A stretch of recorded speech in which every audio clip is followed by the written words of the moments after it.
When we talk about collaborating, it's so easy to default to outsourcing our thinking to AI. I'm sure that there's more than a few people in here who have written a prompt that said, "Write me an email." And the challenge, of course, is that by outsourcing it, we miss the opportunity to be smarter by partnering with it. We are better when we collaborate with it rather than just dump on it. So when working with teams, we created what I call the collaboration model or collaboration equation in order to help them to define what this partnership should look like.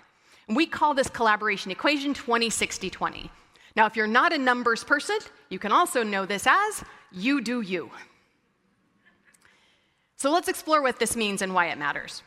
The first element of this, the first 20% of 20-60-20, is on you leading the way.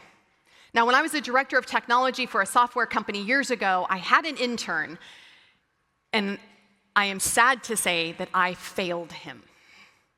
You see, we had been so busy with all of the projects and everything that were going on at work that I had honestly, and I'm not proud of this, but I'd kind of forgotten he was coming. Do you know what I mean? Like, I know he had a start date, I knew it was coming up, but then we got busy, and he showed up one day, and I was like, oh my gosh, here you are. But then I thought, this is amazing, because I definitely need to be better at delegating, and I'm gonna do some delegating right now. And so when he arrived, I put him to work on a presentation. Now, this was somebody, I had looked at his CV and his resume, and he had gone to one of the top tier schools. He had an impeccable GPA. Like, this is a smart kid. And I asked him if he would prepare a presentation about one of the technology projects we were working on. Now, I went back to work. I was super busy. We had a lot of things going on. Not excuses, but reality. And a week later, I said, how's it going, Alex? What's going on? How's it working out for you? And he was like, great, I've got this presentation ready for you. Believe me when I say that I was not expecting 127 slides on the wrong product. Alex didn't mess up. He was plenty smart. I failed him as a leader because I thought of him as an assistant instead of an intern. Now, how many of you have heard the phrase that AI is your new assistant? A few people, right? I'm going to challenge that thinking for you. I would encourage you instead to think AI as standing for your artificial intern. Because if you think about it like an intern, it changes the way that you engage with it. First of all, who's ever had an intern? Round of applause. Good. Who's ever had a teenager? Good. No one? Have you seen one in the wild? Okay. They're kind of the same, honestly, except the intern's more educated. Now, if you were thinking about AI as an intern, you would rethink your expectations. Would you go to your intern, no matter what school they went to, and said, we need to send out a super critical message to all of our teammates? Listen, you're super smart. You've got a great degree. You know lots of stuff. You go ahead and write it, and then just send it out when you're done. Who would do that? No. Does anybody feel a little cringy at the thought of that? Oh, I don't want to do that. Exactly my point, right? So if we think about it as an intern, we know that it's somebody that's there to assist us, but we would never outsource the work itself to them, right? The output to them. Instead, we would choose the right intern for the job. I wouldn't hire somebody with a marketing degree and then ask them to code software. I would make sure that I train them. I would teach them our values. I would tell them what's important, give them extra knowledge and information about the business. I would take the time to onboard them in the way that I didn't do effectively for my intern. And I would give it a lot more guidance. Where are my teenage parents out there? Round of applause. Do you notice how they don't applaud by default? Like, you just say teenage parents and everybody goes, I guess, it's fair. We do have them. They are there. Okay, I have 2 kids at home. They're great. I am super glad to be here, and I will stay here as long as possible. Now, my kids are amazing, but I recently told them to clean the kitchen. Now, I don't know, but to me, that felt like a pretty clear set of instructions. But to them, that was not sufficient guidance, because our definition of clean is vastly different. If I really wanted it clean to my standards, I would have had to list that out, and I am not the only parent that has had to make that list.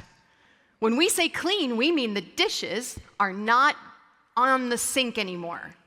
They're in the dishwasher. And the dishwasher, you have to open it and put them in. Like we have to give those kind of really specific instructions.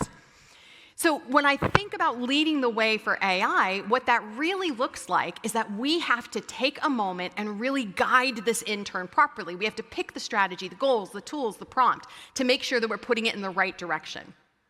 Now, this is where most people are right now when it comes to AI. So we see a lot of people coming in and they'll say something like, tell me about this document.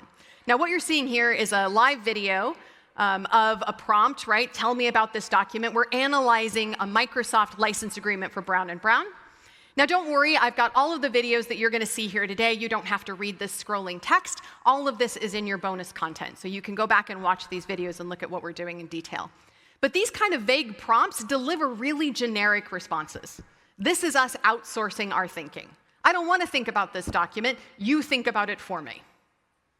Instead, I would love to challenge you to think about your prompting. Now, on the cards in front of you included the prepared framework. So on one side, it lists out these elements that you can include in a prompt.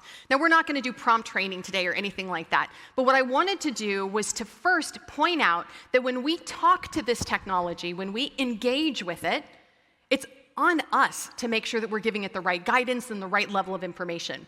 So we might tell it things like the persona, for example, or we might tell it what our request is. Everybody's really good at this right now. We might explain our details. We might go through the process we want it to think through. We might tell it its goals or its aim. We can set restrictions on it. We can give it examples. And of course, we can discuss and interact with it effectively. Now, in the bonus content, there's a guide for writing prepared prompts. And you don't have to do all of these things all the time.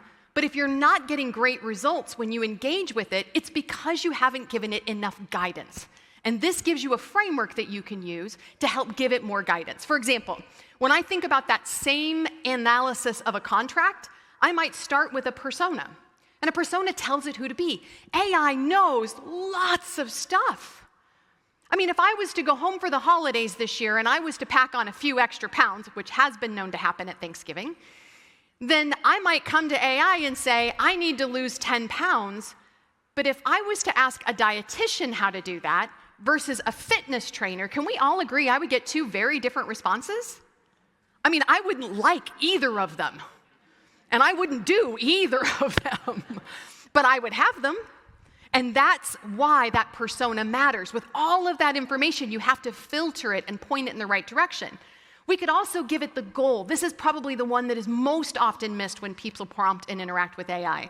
And the goal is all about telling it what is your ultimate goal or purpose for the output that you're using. But all of a sudden, we go from being in a situation where I'm asking it to describe a document to me telling it that I have a real goal here right now about identifying clauses that could impact cost, compliance, flexibility, and risk over the next 5 years.